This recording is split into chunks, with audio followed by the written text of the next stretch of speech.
Hi, I'm Talissa. And I'm Rachel, and this is Transatlantic Crime, a true crime podcast that covers stories from each side of the pond. Every week, we will both cover a separate story with a running theme.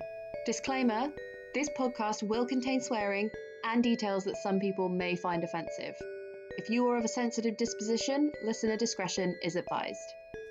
Welcome to Transatlantic Crime. So close.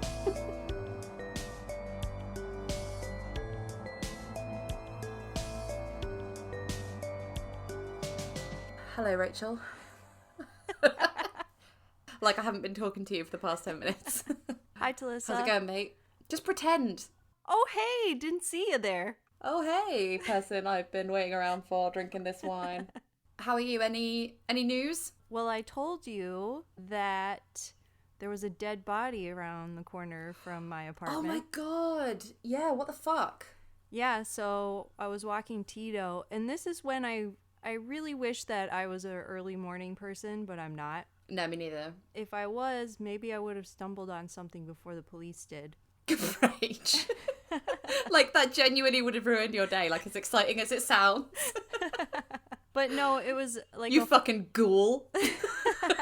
Anyway, yeah, what happened? a full street corner was taped off. There was a tent, and on the Citizen app, there wasn't much. It just said police activity, but people were commenting, and someone said that it was a woman's body that was found. And someone else was like, hopefully it wasn't the Rona. Like, Oh, what? yeah. They said, like, there's a lot of homeless people just down the block from that area.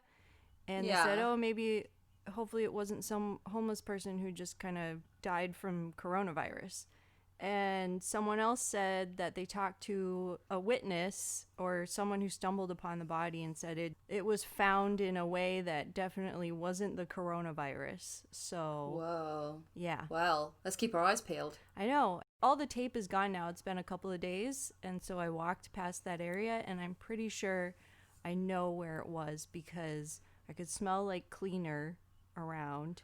Shit. And there's like this area on the corner where it's just a bunch of big plants and trees. So if Yeah. something was there, it would definitely be hidden. And Yeah. it's kind of it's like a dark little corner, even though it's sunny out. But because there's so many plants, then you could tell that maybe something was hidden there. So yeah. I think you should write into the police with your theories. Hey, this corner was dark. Maybe you should check it out. Yours sincerely, Detective Rachel. Yeah. I have a crime podcast. I think I would know. Yeah. Well, fuck. Let's hope that's all. Well, obviously it's not okay, but let's hope it's not like a fucking maniac. Yeah. I'm Running going to keep around or my eyes anything. out and maybe I'll see some suspicious activity. Fingers That you can crossed. report. Maybe you'll see a fucking possum that they think is a pig in the back of a van on the Citizen app. The killer possum. Well, according to you, they could kill people. Yeah, they're vicious. Did you not see on social media we had a like for Team Possum, comment for no? People got a bit confused and they commented for yes, but that was fine. I think they just wanted to give feedback about how they do like possums, which I completely understand. So, yeah, there's everything to play for as we go into the next round. Maybe we Great. can get some other like disgusting animal to like do for the next one. What's it a bat? No, nobody likes those. Fucking coronavirus, mate. They are in their name is Mud. They've been cancelled. Bats, hashtag cancel bats. Fuck those guys. So I'm trying to think if there's anything to say apart from my fucking eyebrows have stopped working because it's so fucking hot in here. No, I think that's it. Have you got anything else, Rach? Or should we crack on to this week's story? Let's do it. Episode 11, Celebrity You're Killers. going first this week, right? Yes. I'm really excited because I was looking for celebrity killers, and basically in England there's only one at the moment, which is Michael Barrymore, and like another UK podcast just came out with an amazing 4-parter that I couldn't ever compete with, so there's like no point in that, and it's just had a really big documentary as well. English celebrities tend not to kill people, really. Is that who you're doing? No, that's not who I'm doing, that's why I said it. Okay. No, I was Michael gonna say 'cause- Barrymore. okay. I was going to say because I'm sure you saw the same list of like 50 celebrities who've killed people. It's like, yeah, of course I googled celebrities who kill people. It's like, why are we so lazy? Sometimes I try and be a little creative and I'm like, bizarre celebrity killers or, you know, something with... I love that that's like a millennial's idea of creative. Like switching up your Google search. Just add the word bizarre. Yeah, you won't believe.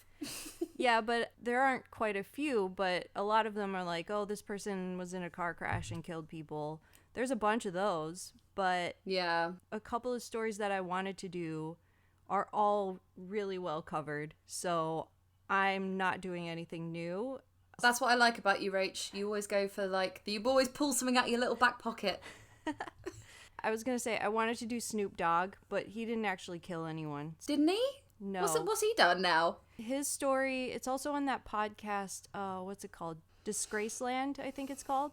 Oh, yeah, I've heard of it, yeah. They did a big podcast on that. This story that I'm about to do has had multiple podcasts, documentaries, and films about it, but I still didn't really know too much about it, so I decided to research it. Okay, cool. Okay, on the evening of July 18th, 1969, while most Americans were home watching television reports on the progress of Apollo 11 lunar landing mission, Ted Kennedy and his cousin Joe Gargan were hosting a cookout and a party at a rented cottage on Chappaquiddick Island, an affluent island near Martha's Vineyard, Massachusetts. Okay. Do you know who Ted Kennedy is? I know who Ted Kennedy is. Isn't he the one who got shot in the car? No. No, that's JFK. John F. Kennedy was the president about 10 years earlier. It was a big deal that the Apollo 11 was landing because basically JFK set that up. Okay. And started But he wasn't that. the president when it happened, was he? No, he had been assassinated by this point. Okay, so he's the one that got shot. Yeah, and So then his Ted brother... is his little brother. So JFK got shot. This story takes place in 1969. A year before that, Ted Kennedy's other brother, Robert Kennedy, or Bobby Kennedy, was also shot. Oh my god. I should remember this from Forrest Gump. Because he documents it, like, perfectly. Yeah. So basically, Ted Kennedy is the last surviving Kennedy brother. And he's kind of holding the torch for everything political that the Kennedys can do. And I chose this story, too, because the Kennedys are kind of the only royal family of America. Yeah. They are the biggest celebrities. Everyone knows who the Kennedys are. Mm-hmm. I'm supposedly related to them, too. Fuck off. I'm gonna need some kind of proof. I don't know. I've just been told. Really? By who? My grandma on my dad's side. Or were you like, I cannot reveal my sources? Yeah. It's a secret. Okay, well, I look forward to hearing about how your family killed someone. So Ted Kennedy is the celebrity in this. He's the famous person. So he was holding a party because his brother had died. His brother had been assassinated. And some of the people that worked for his brother Bobby were like a core team of people. Like they were really close, and they would meet up and kind of reminisce about their time working for Bobby Kennedy. So this is kind of what one of those parties was, where they all just kind of met up. So 6 men and 6 women attended.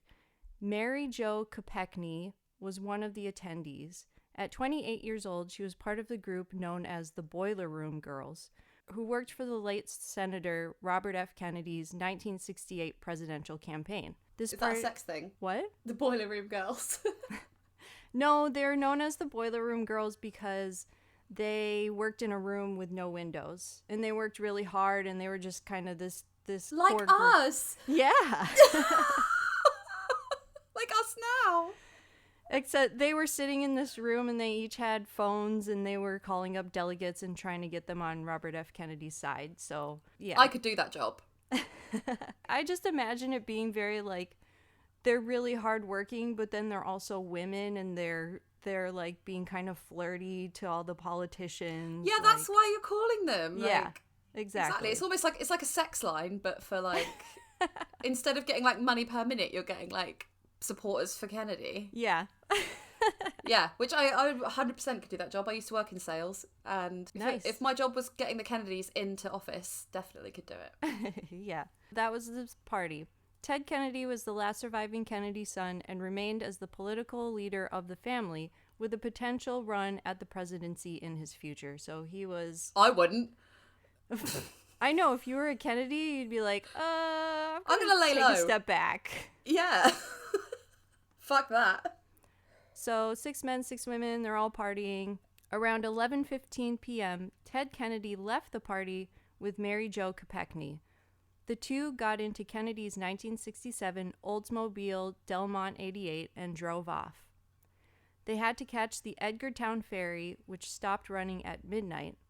As Kennedy approached the road leading to the ferry that connects Chappaquiddick Island with Martha's Vineyard, he took a sharp turn into the unpaved Dyke Road, drove for a short distance, and after driving about half a mile, he came to a small bridge that spans an inlet. The bridge is only 10.5 feet wide, has no railings, and used primarily by fishermen traveling in jeeps and beach buggies. So is he not supposed to be going over this bridge? No. Like, There in a was car? no reason for him to have turned that way. What are you doing, mate? Yeah. Kennedy Is he missed... trying to get a make-out spot? Possibly. Yeah. He was also married and his wife was pregnant, so... Oh. Kennedy missed the ramp to the bridge and drove into Poocha Pond. According Fuck's to sake. Kennedy's statement to police, the car turned over and sank into the water and landed with the roof resting at the bottom. He said, "I attempted to open the door and window of the car, but have no recollection of how I got out of the car." He dove multiple times to rescue her, but he couldn't. She was trapped in the car. Fuck me. Yeah. He said, "I came to the surface and then repeatedly dove down to the car to an attempt to see if the passenger was still in the car. I was unsuccessful in the attempt. I was exhausted and in a state of shock." The car was in about 6 feet of water. Oh, mate, you're a Kennedy. You're probably about 6'1". Like, Yeah, that's true, actually. I don't know how tall he was. like all the presidents are tall. I've like put research into this. Really? Like, yeah, all the past presidents are like over 6 foot. Huh. Nearly all of them. Wow. Maybe not like the really old ones because like people were shorter then, but like most recent presidents have been tall. Do Interesting. you look like you don't believe me? I'm just like, when were you looking this up and why? I can't remember, and like it might be bullshit, and I'm sure someone will correct me. Every episode there's something I say that should be corrected, maybe. It's like an Easter egg. Yes. But anyway, Yeah, I don't know how tall he was. The water was about 6 feet, and I guess the tide was really strong at that point as well, so he was just exhausted. okay, but a car is like 4-5 feet tall, so she was a foot under the... I don't know, whatever. I'm I not have a no policeman, idea. but It's very strange. It's like, I'm 5'7". I'm 5'5". I would have just been under that water. If anyone was if someone was 6 feet tall, you could stand up in the water. Yeah, It's but weird. where they must have been fucking drunk as well.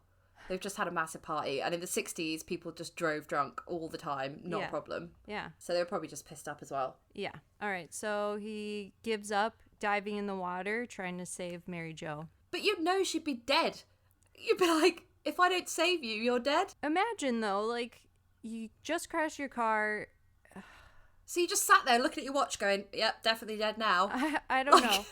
I mean, he keeps diving in, but anyways, let's get back into this. Like, Sorry.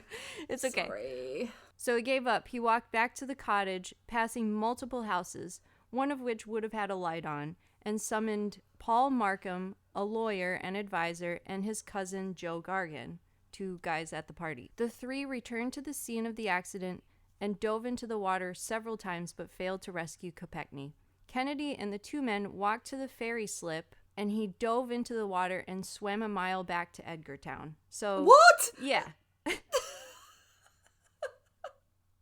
They say, like, nearly all the time when somebody's guilty, they flee the scene of the crime.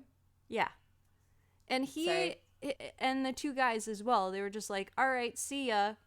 You Yeah, know. what the fuck? I suppose he's a Kennedy and he can do what he wants, but... Yeah. That's this, his attitude. Also, I should mention, this is a very condensed story. There's obviously a film, there's a podcast, there's like a 7-part podcast that came out a couple of years ago. So Whoa. this is a very condensed story of how I'm telling it. Anyway, so he jumps in the water and he swims a mile back to his hotel. He returned to his room at the Shiretown Inn, changed his clothes, and at 2:25 a.m. he stepped out of his room when he spotted the innkeeper, Russell Peachy. He complained about a noise coming from a nearby party and asked what time it was. Some say this was to establish an alibi. Yeah. He then returned to his room. During that time, he reportedly made 17 phone calls to friends and political aides between the time of the accident and when he finally reported it to the police the following morning. I have never heard of this. This is fucking crackers. Really? Yeah, I've never heard of it, ever. Okay, well, you should listen to the podcast. It's called Cover Up. Yes, I fucking will. At about 8:20 a.m., Edgartown Police Chief Dominic Arena got a call from Mrs. Pierre Malm, whose house was about 100 yards from the accident scene. She reported an overturned car in the water, submerged except for the wheels. Chief Arena said he drove immediately to the accident scene, put on a bathing suit, and dived in search of victims. The tide was too strong and he was unable to find anything. He sat on the car to wait for divers, and there's a picture of him sitting on the bottom of the car that's sticking out of the water, just kind of waiting around. So, okay, like that makes sense that the tires are sticking out because we already said, but then he said he was probably sober, right? And he couldn't find anything. Oh, he this couldn't is the get to the car. this is the police chief. Oh, yeah. So maybe he isn't bullshitting then. Yeah. No, not him. I mean Kennedy. Yes. Yeah. Yeah.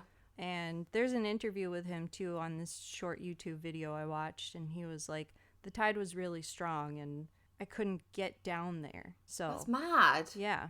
Police had also by this time called in the license plate and knew it belonged to a Kennedy.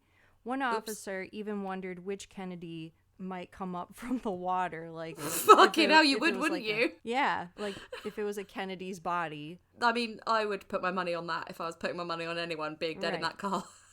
Miss Kopechne's body was recovered from the car shortly before 9 a.m. Kennedy, meanwhile, had gotten up that morning. He went back to Chappaquiddick, and then he went back to his hotel. So he took a ferry back to Chappaquiddick, and I think he met up with the people who was at the party, or his cousin, and then he went back, took the ferry back to his hotel. And he hasn't spoken to the police once. Not to this point. Okay. Then finally, nearly 9 hours after the accident, he walked into police headquarters in Edgartown at 9:45 a.m. to report what had happened. One of his aides had gone, "You better go now," they told him. Yeah, by this time the police had already been called. They already found the body. They already knew it was a Kennedy's car. Yeah. So it's like maybe by that point one of his aides or people knew that the police knew something, so they were like, "Oh, you better go in. This doesn't look good now." Yeah. When Kennedy turned himself into police, Kennedy was calm and collected. It wasn't like a normal person who had been in a fatal accident, the police said. It was almost like he was an actor and he had a script to go by. Well, he did, probably. Chief Arena said that he had questioned Kennedy about the accident. "I was satisfied with the answers." Arena said no charges were placed against the senator and gave no indication that any were contemplated. There was no evidence of speeding by Kennedy, he said, adding that he considered the incident as strictly a motor vehicle accident. One police officer said he could smell alcohol on Kennedy's breath. They did not, however, test his blood alcohol content. Kennedy always maintained he only had a couple of drinks that evening. Brugier, one of the officers, says he found 2 garbage cans full of beer and liquor bottles at the cottage. But soon after, he said someone dumped the cans and cleaned the cottage before investigators could take photos. Similarly, Officer Mola, another officer at the scene, says he went to the funeral home to see Kopechne's body, but was told it had already been flown off the island. Whoa! No, that is weird. Yeah. A medical examiner said that she died from drowning, but they never did an autopsy report, or if they did, it wasn't found. Shit. Yeah. So, yeah, like, I think, because in the Michael Barrymore story, the one I'm not doing, there's there's a bit where he basically, like, A, he runs from the scene, just like this. B, he calls his assistant and / manager person and gets them to go around the house and clean up. Mm-hmm. And, like, then the police, like, come. So it just goes to show, like, celebrities, because you have money, you have assistants. And because you have assistants, you can, like, make stuff go away. Yeah. And with Kennedy, he had his family telling him what to do and giving him advice. He also had his, not just assistants, but people like actual lawyers and things telling him what to do and what to say. So they do say at one point that when he started telling his lawyers and stuff, they kind of took control of him and told him what to do. And he wanted to tell the truth, but he wasn't able to do what he wanted because he was upholding his family name and all the people behind him were telling him what to do. Yeah, also, if you kill someone with a car, the best thing to do, or the worst thing to do, but like the best thing to do for your own defense is to like fuck off for as long as you can, because they can't prove you were drunk or under the influence of something if they're not there at the time. Right. So, like, for example, my stepmom, her brother got killed in a hit and run. Oh, wow. And the guy just went on the run for like a couple of days, and so they couldn't breathalyze him. Yeah, so they couldn't breathalyze him, so he didn't get done for drunk driving. He got like a suspended sentence. He didn't get any prison time. Yeah. And the police said that when Ted Kennedy came in, they didn't test him for alcohol because they were like, it was 10 hours later. What was the point? Yeah, there is no point. Exactly. Right. Ted Kennedy personally notified Kopechne's family of the accident. Ugh. I don't know how that went down. So that was July 18th. At a July 25th, 1969 court hearing, Kennedy pled guilty to a charge of leaving the scene of an accident and received a 2-month suspended jail sentence. He got a 2-month jail sentence, but it was suspended. He didn't have to do it. I think that's like actually quite heavy for what I thought he would get, which is absolutely fucking nothing. Really? So like maybe, yeah, I didn't think he'd get in trouble at all. But then maybe her parents were like, absolutely not. Like, you're not getting away with this. Yeah, and I think that there would have been an uproar as well from the media and things like that. And the opposing party, because weren't they Democrats? Yes. Yeah, so maybe all over the world, but in America especially, I think it happens in England too. If a politician does something, the opposition try and make that all about politics and be like, they're fucking morally like corrupt, you shouldn't vote for this party. Yeah, and that's exactly what happened to him for the rest of his life after this. Yeah. The Republicans used it as a way of like, oh, you can't trust this guy. Yeah, so he was never going to get the presidency. Right. And also he was only charged for one count. One of the producers of the podcast Cover Up, I read an interview with her and she was like, he should have been charged for way more than just leaving the scene of an accident. He should have been charged for reckless driving, maybe even drunk driving, leaving possible like tampering with evidence, maybe? Just so many other ones, but he was only charged for one, and that was leaving the scene of an accident. But again, money, like, got enough money to whittle that, and maybe friends in high places, like, to whittle the charges down to as little as they can. Yeah, and he is in the highest place. He's a senator, right? Yeah, and he's a Kennedy, so what are you gonna do? The highest place you could be in politics, I think. So that was on July 25th. He had a court hearing. On the same day, he had a televised statement. He read out his statement, and you can see it on YouTube. He said, his conduct immediately after the accident made no sense to me at all, and he regarded his failure to report the accident immediately as indefensible. Well, you just did defend it, though. Yeah. Like, so, what, are you trying to fucking double speak me, Kennedy? Right, why are you on TV right now? Yeah, just shut up. Yeah. A friend of the senator's said it weighed on him for the rest of his life. He wrote in his memoir, it had led to a lifetime of atonement. Such as cheating on your wife more, drinking loads at parties more, etc. Not going to jail. Like, all of that. God, such hard work. There are numerous conspiracy theories surrounding this incident. One was that her death could have happened anytime between 11:30 p.m. Friday and 1 a.m. Saturday, as an off-duty deputy sheriff named Huck Look maintained he saw a car matching Kennedy's at 12:40 a.m. And he said it was like recklessly driving. But that always made me think, like, why didn't he do anything? He was just like, oh, just some drunkards. Crazy driving. That's not my job. Both Kennedy and Kopechne had previously driven down the same road, which led to a secluded ocean beach just beyond the bridge. So that kind of goes to maybe they were going to Make Out Point.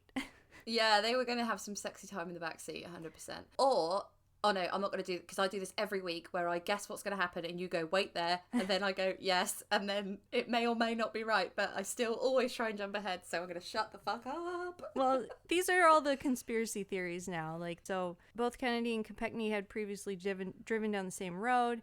In addition, Kopechne had left both her purse and room key at the party. So, ooh, yeah. Women never leave their purse. Exactly. She must have been very incapacitated, or... I don't know. Like... There's more. Okay. The coverage at the time often implied some sort of improper relationship between Kennedy and Kopechne. That could have also been the party was cast as vaguely illicit, since most of the men were married and all of the women were single. When you said 6 men and 6 women, I thought you meant couples. Like, I thought you meant, oh, that's like a little threesome date. Like, not in a weird way. Just like a double date, but like 3 couples. No, yeah, like, bring your wife. That was another thing, was the girls were boiler room girls and maybe a couple of their friends, and all the men were married. So it's yeah, like, there's what some was going on there? It's like Mad Men. Like, yeah, everyone's definitely cheating on their wife.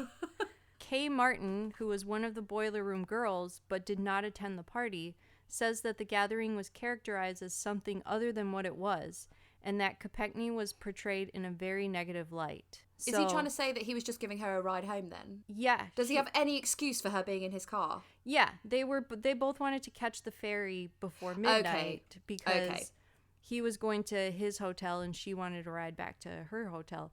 But there's also another storyline as well. While the medical examiner ruled drowning as the cause of death, some believe she suffocated. An inspector for the Massachusetts Registry of Motor Vehicles also investigated the accident and said that parts of the roof and the trunk appeared to be dry. What does that mean? I don't know. Like, no, I just mean, like, they say the roof and the trunk appeared to be dry. So, oh, and he said it went in and like flipped over. So you're yes. saying that he maybe pushed it in with a dead body in it. Yeah. Right. Okay. The responders also found a purse belonging to Rosemary Keogh, one of the other women who attended the party, leading to speculation that Kennedy was actually taking Keogh to the beach that evening. According to this theory, Kopechne may even have been asleep in the back seat, with Kennedy and Keogh unaware of her presence. Ooh. Keogh herself suggested that the truth was less complicated, telling the Boston Globe in 1974, "My friend Mary Jo just happened to be in the wrong car at the wrong time with the wrong people." Well, the Kennedys are fucking Jonahs. They are bad pennies. Like, nothing good will come from hanging around with a Kennedy, apparently. Yeah. Like, so that, I think, makes me scratch my head the most, because it's like she literally said that Mary Jo was in the car at the wrong time with the wrong people. So if that woman was saying that there were multiple people in the car... Yeah, you could take that 2 ways. You could take that with the wrong people, as in there was more than one person. Yeah. Or with the wrong people, as in the Kennedys, who are either A, bad luck, or B, he was like, he strangled her or whatever, or... Is he dead? Because if not, this is fucking libel. Yeah. Okay. My theory... Ted Kennedy's dead, right? He died in 2009. Yeah. I am safe. I don't think he actively killed her. I think that it's possible that he was wasted. Maybe a couple of people were in the car and he drove off the bridge, and then maybe she was asleep in the back. Everyone got out of the car and they're like, "Oh shit, Mary Jo's in there." Yeah, but what kind of car is this? Like, well, I suppose it's the 60s and no one wore seatbelts. Whereas, like, now you'd wear a seatbelt, you'd be strapped in your seat. Like, right. Yeah, I guess you could just float around that car willy-nilly. I don't know. Okay, so Gwen Kopechne, Mary Jo's mother, believed Kennedy had been behaving erratically after the accident due to shock and a minor concussion, but she didn't understand how Joe Gargan and their other friend Markham, Kennedy's aides, who also attempted to retrieve Mary Jo from the car after the accident, didn't report the accident or force Ted to do so. So why did Gargan and Markham just let Ted Kennedy swim back to his hotel, and then they were just like, "All right, I'm going back to bed"? You know, why didn't they call the cops? Yeah, that is crazy. Like, so that's 3 people that should be charged with the same thing that he's charged with, surely? Yeah, exactly. There has been speculation over the years that Kennedy and his family used their influence to ensure the senator did not face more severe penalties. What do you mean there's been speculation? Like, come on. I know. That's what happened. In 1979, Ted made his only bid for presidency, challenging President Jimmy Carter for the Democratic nomination. Ooh, okay. The loss was blamed in part on the scandal that haunted him. All in all, Kennedy was elected to 8 terms as a U.S. Senator and served from 1962 until his death in 2009. Only 3 other senators have served longer. So he basically worked as a senator and was voted in as a senator for the rest of his life after this. He's still doing okay. Was he handsome? Because that counted for a lot back then, I think. Not as much as his other brothers. Like, is he the ugly brother? He's the Luke Hemsworth of the Kennedys. Cracking reference, that. Not saying Luke Hemsworth is not like you wouldn't kick him out of bed. Yeah. You're like, you think you're better than Luke Hemsworth? But of all the brothers, he would be the last one. Okay, that you would bang. Yeah. Oh dear. In the immediate aftermath of the car accident, the nation and the media were largely distracted by the Apollo 11 moon landing. When the media finally turned to the incident, most of the stories focused on Kennedy's political future and dismissed Kopechne. Yeah, she's such an afterthought. Right, exactly. One headline read, "Teddy escapes, blonde drowns." No! Yeah. Oh my God. However, Kopechne had made waves in the time she worked in Washington.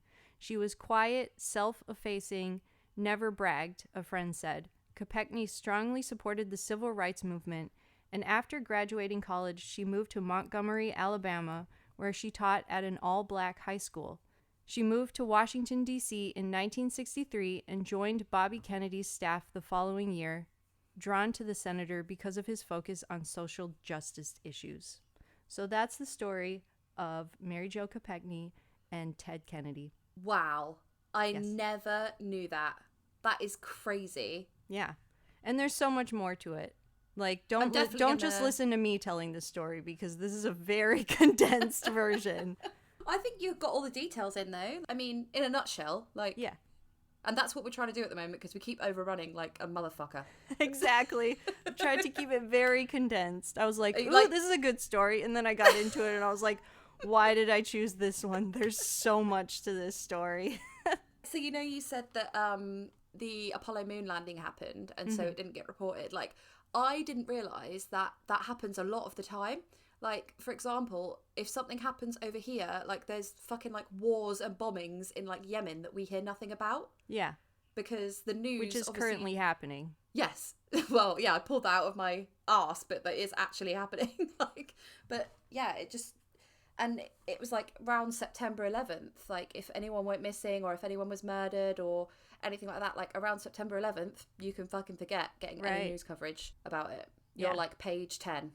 Isn't there there is a famous story of somebody who went missing or someone who died, and because of September 11th, it was just never covered. It was never, there's a podcast about it. Yeah, there's one about a woman that goes missing, and then there's another one about I just heard like Generation Y did one, like either this week or last week, about a woman who was murdered by her husband, but because it happened on September 11th, well, supposedly murdered by her husband, like, because it happened on September 11th, like, everyone was so distracted. Yeah. That it just really didn't get the attention or devotion that it needed. Right. And, okay, they brought up the fact that they said to witnesses, where were you this night? And they were like, don't remember. And it's like, everyone fucking remembers where they were. Right. Like, on September 11th, everyone knows where they were, so don't fucking lie. All right, so yeah, nice little segue about September 11th. Yeah, but do you know what? I think that's like a party question. Like, if you're at a party, and I know it's a bit morbid, but I don't really have a good like thermometer for what is morbid or not anymore. But like, if you go to somebody, so where were you on September 11th? It's a real conversation starter. Yeah. For those of you who have social awkwardness, just crack out that question. Right. Right, so my story this week, again, like yours, it's like, is it a murder?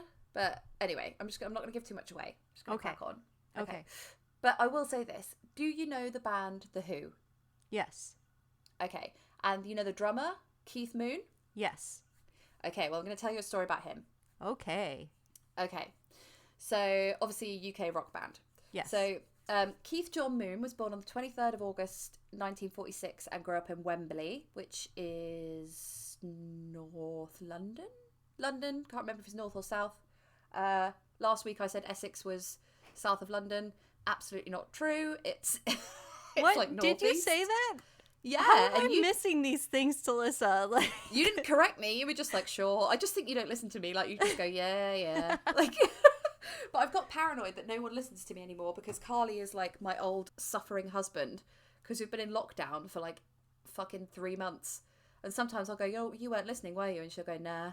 And it's made me paranoid that no one listens to me. Maybe that's why I made a podcast. So he was hyperactive as a child and reportedly very good at art, but not many other subjects. He was interested in practical jokes and home science kits, with a particular fondness for explosions.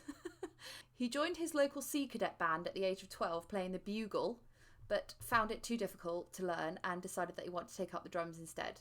how hard is the bugle? I think with a wind instrument, such as a trumpet or a bugle or something you've got to purse your lips for, you can either do it or you can't. It's like rolling your tongue, I think. Or like the flute, like you have to have a very specific lip shape. I'm just imagining a very young Keith Moon just getting increasingly frustrated trying to play the bugle. Throwing a bugle out the window. Like, it's definitely not as cool as the drums. Yeah. I'll give him that. So on his way home from school, he would often go to Macquarie's music studio on Ealing Road to practice the drums there. And then he left school at the age of 14, and that was in 1961. And then he enrolled at Harrow Technical College, and this led to a job as a radio repairman, which enabled him to buy his first drum kit of his own. Huh. So he took lessons from one of the loudest contemporary drummers.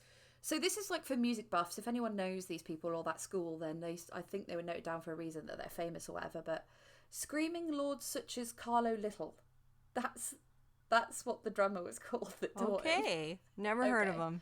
Me neither. And then in April 1964, when he was 17, he auditioned for The Who as a replacement for Doug Sandham. He was dressed in ginger clothes with his hair dyed ginger, and Pete Townsend later described him as a ginger vision. Just a fucking weirdo.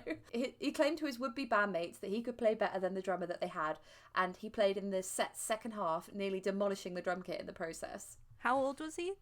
17. Oh, okay. Yeah. Plus, like, drum kits are fucking expensive. Like, stop breaking drums. Moon's arrival in The Who changed the dynamics of the group. Sandham, the old drummer, had generally been the peacekeeper, as Roger Daltrey and Pete Townsend argued between themselves, but because of Moon, the group now had 4 members that were frequently in conflict. So this is like a Fleetwood Mac type mess. So this 17-year-old just rocks up to this band in all ginger and just starts fighting with everyone. Yeah. But you know what music's like. The kookier you are, like, the cooler you are. Like, yeah. You'll be a draw for the crowds, you know? Nobody wants, like, a sensible drummer that's going to, like, wear a nice shirt and, you know, not cause any problems. They were in conflict for a few reasons. One of them was that during The Who's early days, he began taking amphetamines. In an NME interview, he said that his favourite food was French blues. Now, they are basically a type of amphetamine. Okay. That it was at the time widely prescribed to tired housewives, also known as black bombers. Oh my gosh. And the reason I'm laughing is because my stepdad's mum was telling us a story about how her friend got a load of black bombers, and I didn't know what she meant. And then she was like, it was fantastic, like I cleaned my whole house. Like, so she was basically telling her son how she did amphetamines in the 60s, and like my stepdad was fucking horrified. But so they started to be heavily used by the mods, and then they were being resold as like a street drug. So doctors stopped manufacturing them. A bit like what's it called, Oxycontin. Yeah, I think that's still here, but maybe not over there. But it gets sold as a street drug, doesn't it? Because it's quite like it actually has like a proper good effect. I say good effect. I mean, whatever. His constant antics and practical jokes earned him the nickname Moon the Loon. Oh. So Moon's favourite stunt was to flush powerful explosives down toilets. He moved from cherry bombs to M80 fireworks to sticks of dynamite, which became his explosive of choice. He quickly developed a reputation for destroying bathrooms and blowing up toilets. His biographer, Tony Fletcher, wrote that no toilet in a hotel or changing room was safe until Moon had exhausted his supply of explosives. What did the toilets ever do to you, Keith Moon?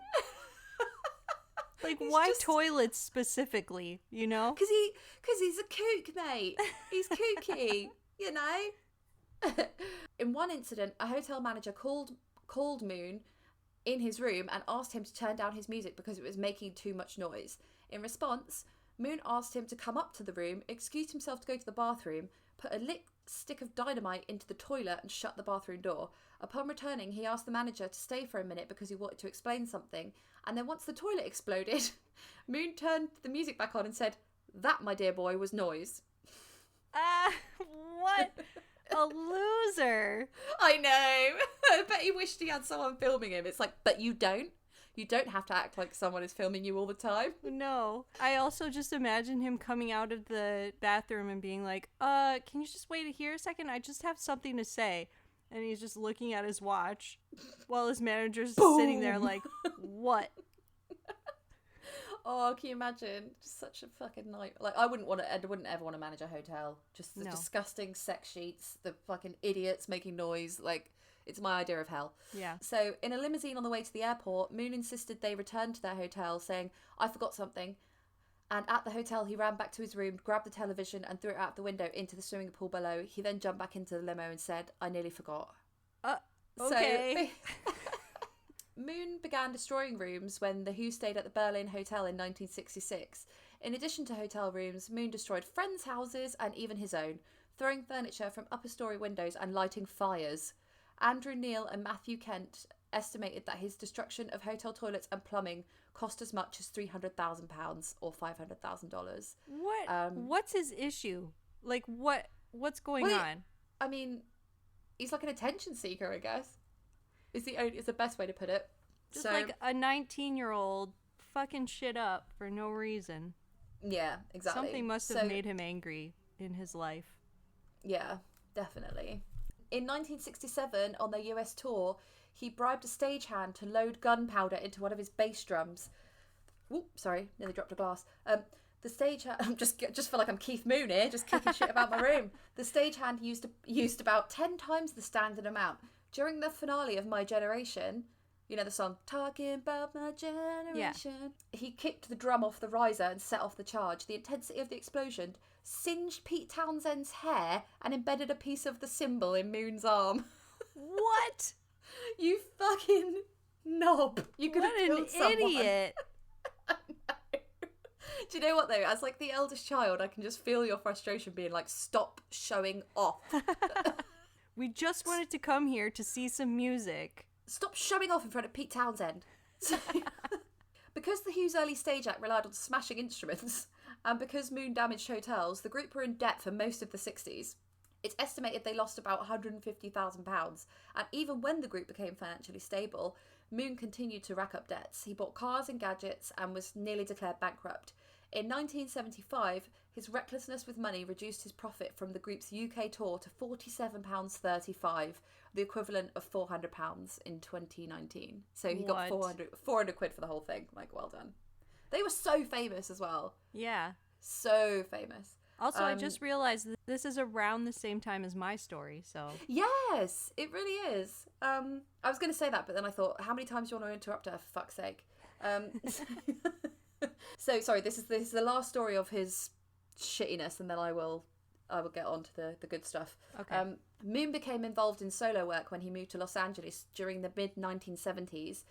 And during one of his few televised solo performances, he played a 5-minute drum solo dressed as a cat on transparent, I couldn't leave this out, on transparent acrylic drums filled with water and goldfish.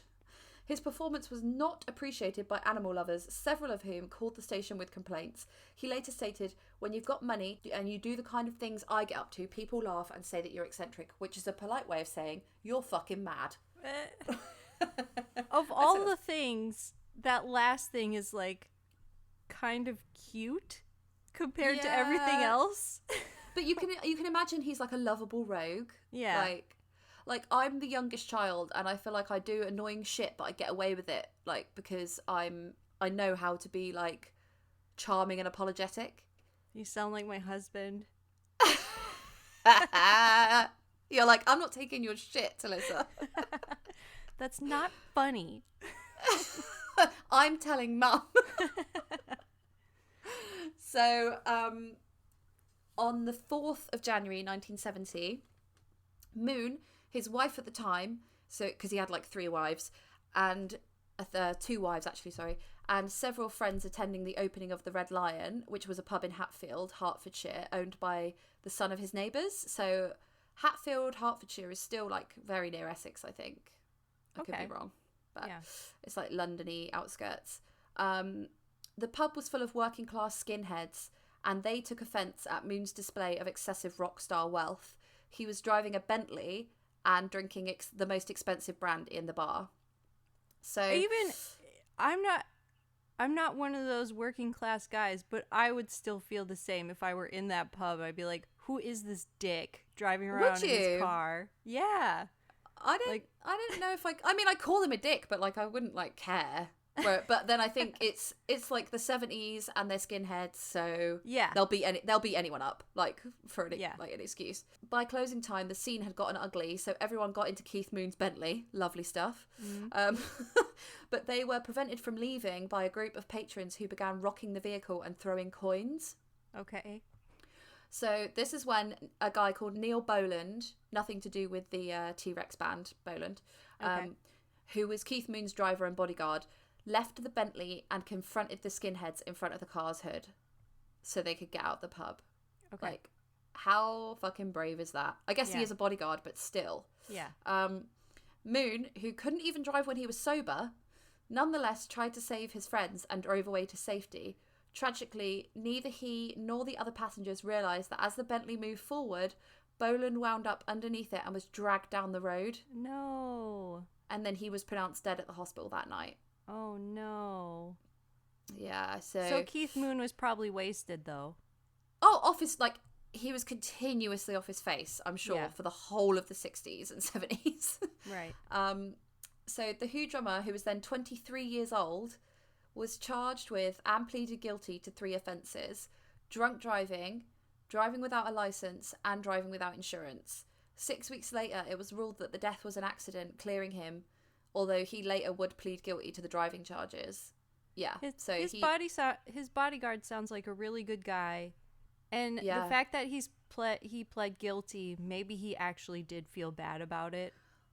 Oh, dude, he felt awful about it. Yeah. Like, he didn't lie like Kennedy. He didn't get a lawyer. He didn't, to be honest, I think he was too drunk to do any of those things. Right. But, so, yeah, there are conflicting reports as to whether or not Moon was driving.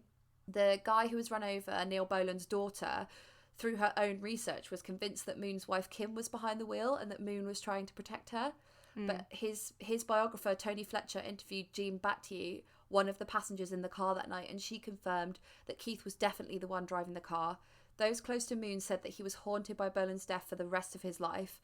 According to Pamela Desbars, a groupie, Moon had nightmares which woke them both about the incident, and he said he had no right to be alive. Wow.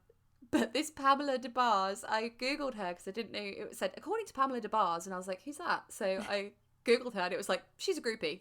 So she's literally just famous for fucking rock stars, which is amazing. Yeah. So after the incident, of course she would have been in the car. Yeah, and his wife was there. Jeez. And then she's like, yeah, well, I was fucking him, and then we both woke up, and she was like, oh, you okay? Yeah, I'm having a nightmare. Like, she's just like, yeah, of course I was. Of course I was fucking him. Like, what do you want from me? It, like, on Google, that's what my job is, like, listed as. Groupie. Yeah, that's what, like, if you Google me, that's what comes up. So, yes. So after the incident in 1972, there was a break in their touring, and it's reported that Moon didn't practice drums, he put on weight and became really unfit, and at that time he became a severe alcoholic. But to be perfectly honest with you, like, I think he's just an addict, like, through and through, and it's just that at that time alcohol was his drug of choice. Right. Like, you've gone from amphetamines, which are an upper when you're like younger and you're really skinny, then they got like banned or whatever, and they're harder to get hold of, and then you turn to alcohol because it's a downer, because you feel down, and then you put on weight, which is what happens when you drink loads of alcohol. So right. You can put like the puzzle together. During the debut date of their 1973 Quadrophenia tour in California, Moon took a mixture of tranquilizers and brandy. During the concert, he passed out on his drum kit. The band stopped playing and a group of roadies carried him off stage. They gave him a shower and an injection of cortisone, sending him back on stage after a 30-minute delay. Moon passed out again and was again removed from the stage. The band continued without him for several songs before Pete Townsend asked, "Can anyone play the drums? I mean, somebody good." And a drummer in the audience, Scott Halpin, came up and played the rest of the show. Oh my gosh, that's like, amazing. Can we take a minute to just have a hand for Scott Halpin? Yes. Scott Halpin, I think we should. Like, a dream of a lifetime. Oh my god, like, well done. Yeah. I bet he was so glad that Keith Moon passed out. I've seen Green Day a couple of times, and they do this part in the show where they ask the audience, like, who here can play the guitar? And they bring someone up, and they get them to play something, and then they, like, sing to that song, so... That's so fun. Like, I'm just imagining all the people that I love asking me to do that now. Like, those will be my dreams tonight. Like, I'll go to sleep. I'll go to sleep and it'll be like, diddle diddle diddle. And it'll be like, Talissa, come on stage. What's your favorite song to play? No, you. You there in the crowd. The one with the fringe. Me? Oh, me? I've like punched 3 girls to get out of the way. Anyway, I will genuinely dream of that later. So in 1975, Moon began a relationship with Swedish model Annette Walter Lax, who later said that Moon was so sweet when he was sober that I was just living with him in hope that he would kick all this craziness. Like, no, mate. Yeah. Hope will not pay the bills. Don't live and wait. I'll tell you that now. This is a pair of 32-year-old bitter women talking to you. And welcome to the Bitter Women Show. She begged a Malibu neighbour, Larry Hagman, to check Moon into a clinic to dry out. But when doctors recorded Moon's chemical intake at breakfast, it happened to be a bottle of champagne, Courvoisier, and amphetamines. They concluded that there was no hope for his rehabilitation. Jesus. Breakfast, champagne, Courvoisier, and amphetamines. I can't even look at like a fucking spicy taco without getting heartburn. Like, when I look at that, I think, who has some Gaviscon? Like, fuck that. Yeah. That's my day done. The bottle of champagne, I'm done. Yeah, exactly. Like, I can't even do mimosas. Because that's it. I'm done. Yeah, but to be fair, the amphetamines would perk you up. They really would give you a bit of get up and go. So, during the opening date of the band's March 1976 US tour at the Boston Garden, Moon passed out over his drum kit after 2 numbers and the show was rescheduled. The next evening, Moon systematically destroyed everything in his hotel room, cut himself doing so, and passed out. He was discovered by the band's manager, Bill Kerbishley, who took him to a hospital. Doctors told him that if he had not intervened, Moon would have bled to death. Marsh suggested that at this point, Daltrey and Entwistle seriously consider firing him, but they decided that doing so would just make his life worse. Okay. So, like, awful. Which I guess, so me and Carly have been watching Intervention. Yeah. Have you ever seen that show? Yes. So if for anyone that hasn't seen it, it's basically like awful drug, like they are so badly addicted to drugs that they've just ruined their entire lives basically, and their families' lives. Yeah. And their family are sick of it, and they stage an intervention. I just saw one today where this girl was addicted to huffing like this thing, and it's like it cleans computers. So it's like a little air It like Yeah. puffs air. Yeah. I don't think we have that here, but maybe it's like banned or whatever. But yeah, she was like huffing those, like 10 cans of it a day. Her family, they said at the intervention, because she wouldn't even talk to them, like she wouldn't even go in the room for the intervention. They said that they had to cut all her money off, because I think they were like paying for her flat. They were like, you have to cut all her money off. You have to get the animal control people round and get all her cats. Like you basically have to make her hit rock bottom. Okay. So it's like, what I'm trying to say is, For Keith Moon, they weren't helping him by keeping him on. Exactly that. Like they should have fired him, because it would have given him a reason to give up. Yeah. Whereas like I think with drug addicts and stuff, people feel bad. They're like, I don't want to make your life any worse than it already is. But it's like, you are being cruel to be kind. Yeah, that's exactly what enabling is. Yeah, exactly. So in mid-1978, Moon moved into flat 12, 9 Curzon Place in Mayfair, London. And it was on loan from singer-songwriter Harry Nilsson. I haven't heard of him, but the Beatles cited him as one of their favourite American acts, if you know who he is. Sounds familiar.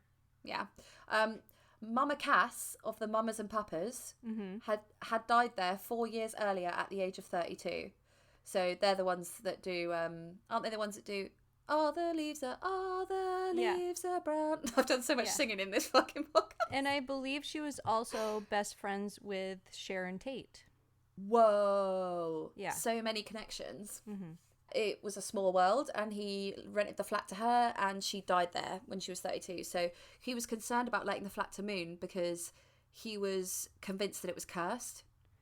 Also very depressing. It's like, this is already...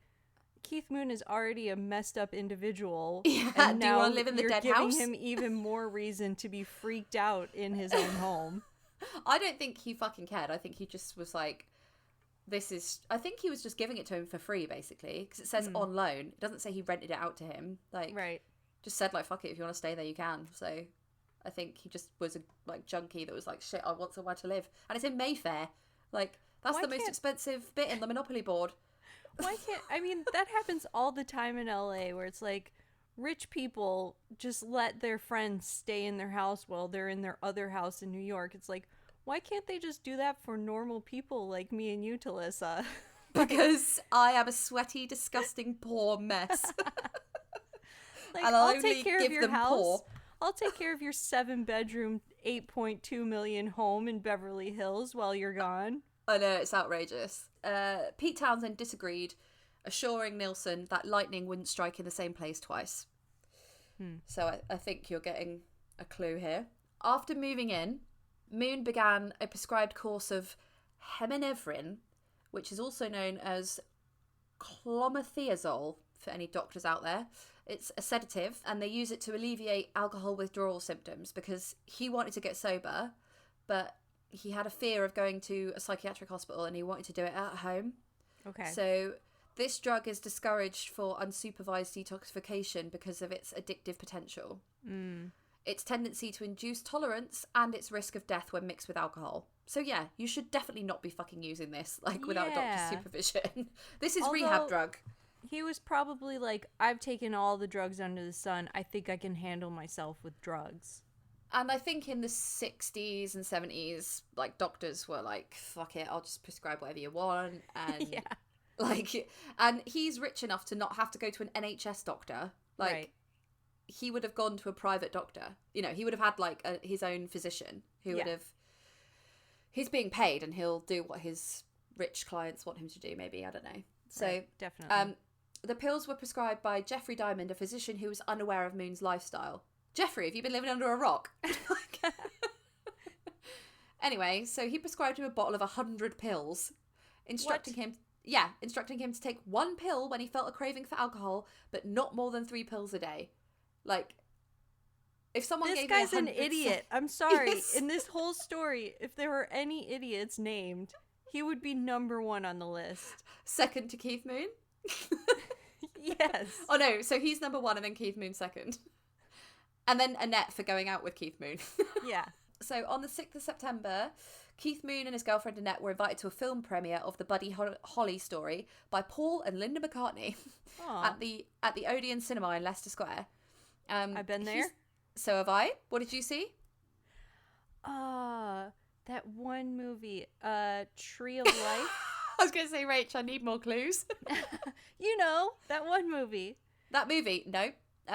Tree of Life. I don't think Tree I've of seen Life. it. It's just like very slow moving. It's like, here's a 5-minute scene of space. Oh, no thanks. Yeah. Yeah. I've seen the Harry Potter, like the last Harry Potter there. Oh. And I saw, I was with an ex-boyfriend who, he who shall not be named, he was like a journalist, a games journalist, and a total prick if you're listening, which you're probably not, but just in case. And Yeah. he took me to see the Quentin Tarantino one, like where they're in a cabin in the middle of nowhere. Oh, Hateful Eight? That's the one. Yeah. Yeah. Hateful Eight. Yeah. It was really good. So yeah, it's lovely cinema. It's very grand, and that's why everyone does their Yeah, it's premieres huge. there. And Yeah. it's slap bang in the middle of London as well. So Yes. he said he didn't want to go, but when Annette told him she'd go anyway, he changed his mind and called his dealer, who delivered him some cocaine. I do not want to take cocaine and sit in a cinema. No, That sounds like the worst thing ever. it really does. Yeah, like I get tetchy anyway.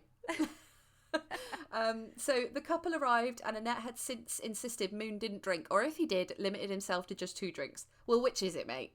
Right. But while But he was he still, had a bump of cocaine, so yeah. So while you don't need to drink as much. So Right. while he was still using cocaine, the fact he didn't go wild on the free champagne was considered progress. So funny.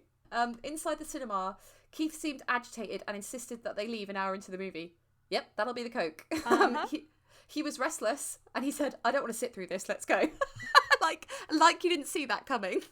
what do you expect? Is Annette? I think Annette might be really young and naive. I don't know. Aw. But like, if that was me, I would say to my boyfriend, "You're not getting coke because you're not going to sit in the cinema." I will want to not- enjoy this movie. I don't want to sit next to you with your knee jiggling up and down next to me. Yeah, rattling the fucking row of seats like a Yes. helicopter. So Annette remembered Keith taking his usual glass of water and a bucket of pills before falling asleep around 4 a.m. He'd been exceeding his prescribed dose of hemineverin the same way he abused every other drug, but Annette hadn't quite realised how many pills he was taking. And in her count, he woke up at 7:30. They both woke up at 7:30 a.m. He was in a bad mood and they argued, but he fell back asleep, and his snoring meant Annette went and slept on the sofa, where she slept until 3:40 p.m. Okay. I think she'd had a sedative probably, but after waking up, she ventured back into the bedroom, where she found Moon lying on his stomach with his left arm hanging over the side of the bed. I couldn't hear him breathing, and right there and then I knew that something was wrong, and I went into a panic. Annette rang Dr. Diamond, who called an ambulance, but it was too late. Moon had been dead for some time, but was officially pronounced dead at 5:50 p.m. at Middlesex Hospital, which was the same hospital that he was born in. Oh. Yeah. Guitarist Pete Townsend was the first Who member to be told the news by the group's co-manager. Townsend called the vocalist Roger Daltrey and then the bassist John Entwistle, who was being interviewed at the time. Not a man prone to public displays of emotion, Entwistle continued with the interview until somebody asked him what was the Who's plans for the future. He was Moon's closest friend in the group, and he broke down into tears. The official cause of death was listed on his death certificate as why do I keep writing this word down? I can't read it. Hemineverin. It sounds like a fucking Harry Potter spell, doesn't it? Yes. Hemineverin overdose. Self-administered, but no evidence of intention. Open verdict. So they said he hadn't written a suicide note, so they're not sure if he meant to kill himself, but it was just bound to happen, basically, at some point. Yeah. It was discovered that he had 26 undissolved tablets in his stomach when he died, Jeez. which sounds a bit like he did mean to do it. With him, I can't really. Well, I that's can't true. tell because like he's been doing it basically half his life. Yeah. He's probably built a huge tolerance for all kinds of things. Yeah. You know. Also, he was most likely drunk at that point, or he was on Yeah. cocaine or whatever. So he probably He didn't wanted to even go to sleep. realize. Yeah. Also, like, if he wanted to go to sleep, he might have just been like, fuck it, I'll just take another one. Yeah. Like, Yeah. yeah. At Moon's funeral, Daltrey told the mourners he still half expected Keith to leap from the coffin, claiming that it was all a joke. Mm. Nilsson, or the coffin just explodes. Nilsson, distraught over another friend's death in his flat, sold it to Pete Townsend and moved back to his life in Los Angeles. Moon was cremated on the 13th of September 1978 at Golders Green Crematorium in London, and his ashes were scattered in its gardens of remembrance. Moon's drumming has been praised by critics. Author Nick Talevsky described him as the greatest drummer in rock, adding, "He was to drums what Jimi Hendrix was to the guitar." Several rock drummers, including Dave Grohl, have cited Moon as an influence. Animal, one of Jim Henson's Muppet characters, is said to have been based on Keith Moon due to their similar hair, eyebrows, personality, and drumming style. I have heard that. I've heard that. Have you? I didn't Yeah. know that. It's really cute, I think. And then in 2008, English Heritage declined an application for Moon to be awarded a blue plaque. So you know what they are, right? In London, there's blue plaques like on buildings where famous people have lived. Yes. So, speaking to The Guardian, Christopher Frayling said they decided that bad behaviour and overdosing on various substances wasn't a sufficient qualification. The UK's Heritage Foundation disagreed with the decision, presenting a plaque which was unveiled on the 9th of March 2009. Daltrey, Townsend, Robin Gibb, you know, from the Bee Gees, Yes. and Keith Moon's mum, Kit, were present at the ceremony. Aww. And that is the story of Keith Moon and Neil Boland. Nice. I knew that Keith Moon just hit someone with his car, but I didn't know how messed up of an individual he actually was. I didn't know that. Like, I thought it was just like Ozzy Osbourne, basically, that like bit the head off a bat, and that was the Yeah, same.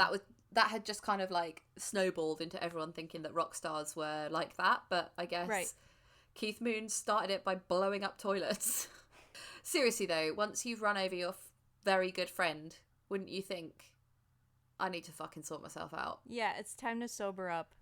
Surely. You could tell he already had issues if he's messing up hotel rooms and his own home and putting explosives in the toilet. Like, what kind of issues do you have? And then you accidentally kill someone. You probably don't know how to handle yourself at all. Yeah, you're too deep into the hole by that point. Right. Even to be able, like, the only answer is more drugs and more booze. Yeah. Because you're like, well, maybe I would sort myself out if things got better, but now they've just got astronomically worse. Right. And also in your early 20s, you're not exactly surrounded by the people who have your best interests at heart. And if you're a rock star, you're around people who just want to have fun with you, who just want to use you for your money. And your drugs. Yeah. But earlier we were talking about the stories and you were like, celebrities just run people over, like, fuck's sake. And I was like, that's what mine's about. No. But, like, I was doing research and, like, obviously there were a lot of them where it was an accident, you know? It was, like, who was it? Matthew Broderick hit someone. I was just about to say that. Yeah. Yeah. In I Ireland. can't believe that. I didn't know that. Was it like a whole family or something that he It killed? it was like a woman around our age, and then I think it was her 70-year-old mom or something. Like, they hit that well, because I have never heard that. They buried that right nice. Right. Or there was like, because like I said, England is really hard. Like, you've got fucking Phil Spector, you've got OJ, you've got all the massive ones. Right. And then, I like, really wanted nearly I every wanted to celebrity. do Phil Spector as well, because I don't know that whole story. No, I don't really. But yeah, I knew I would be getting into another hole if I did him as well. Yeah. For a very, very, very long time, I believed that Phil Spector was Regina Spektor's dad. I don't know why that's so funny, but like, I was like telling people, I was like, did you know? Why did I do that? Wait, how did you find out he wasn't? I don't know. I think one day I just thought, I better Google that, because I've been telling people like it's fucking headline news. So, oh God, sometimes. Don't believe a word that comes out of my mouth, Rachel.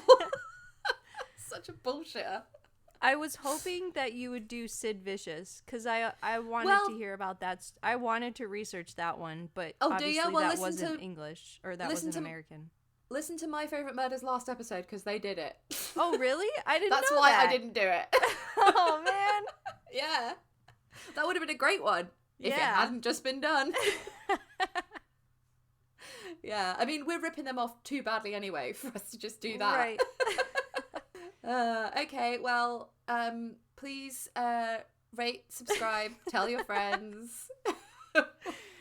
We don't have to do this every time because we already have like a recorded thing at the end that I always inject in. But Can you see me getting sweatier? Like, I'm so hot. yes. I'm really overwhelmed. All right. Well, we're Okay. gonna say goodbye because it's getting hot and Just we we've had both need enough. to cool off. Yeah. We've had enough. I've had enough. All right. Let's stop recording. Okay, bye. Thanks for listening to Transatlantic Crime this week. If you liked what you heard, please rate, review, and subscribe. And if you'd like to follow us on social media, you can find us on Twitter at TransatCrimePod, Instagram at Transatlantic Crime, and on Facebook with Transatlantic Crime Podcast. Thanks, bye.